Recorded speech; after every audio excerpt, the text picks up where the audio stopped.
今日の質問ですが、神様はどうして特定の民族を選ばれたのですかという質問をいただきました。これはイスラエル民族のことを言ってるわけですね。いつものように3つ申し上げます。今日のお答えは何々ではなく何々ですという形式で3つ言いたいと思います。まず1番目、民族の選びではなくて個人の選びです。ということは、最初からイスラエル民族がいたわけではないんです。神様が選んだのは個人です。アブラハムという人を選んだんです。そこからイサク、ヤコブと生まれてきてイスラエル民族に成長していくわけです。神様は取るに足りないものを選んでご自分の働きをなさる。だからすでに存在している強い民族を選んで彼らを用いたんではないんです。取るに足りないところからスタートされたということ。これは私たちにもそのまま適用できるポイントですね。私たちのような取るに足りないものを神様は祝福して用いてくださるということ。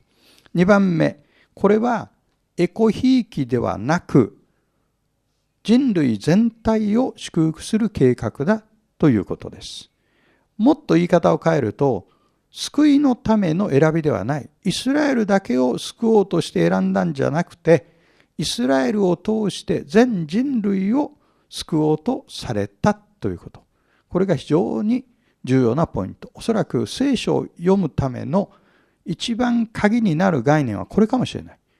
神がアブラハムおよびその子孫を選んだ理由は何かというと、全人類を祝福するためである。そして3番目。それゆえ、誇るのではなく使命に生きるということが大事です。選ばれたことを誇っていてもしょうがない。なぜ選ばれたかという使命を認識してそれを全うすることが大事だということです。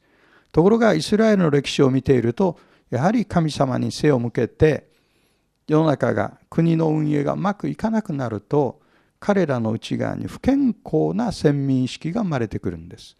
これは不健康なナショナリズムと言ってもいいでしょう。ナショナリズムを鼓舞しなければいけない時っていうのはどの国も非常に危ない時です。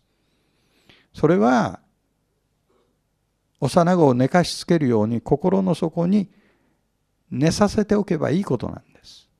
ところがイスラエルは自分たちこそ選びの民であるという気持ちになってしまった。ここに実は問題が起こってくるわけですね。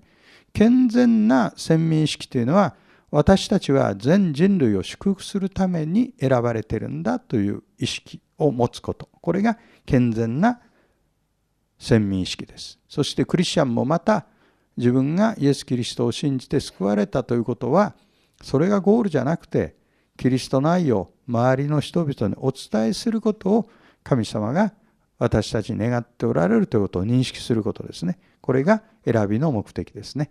ではまた次の Q&A でお目にかかりましょう。ありがとうございました。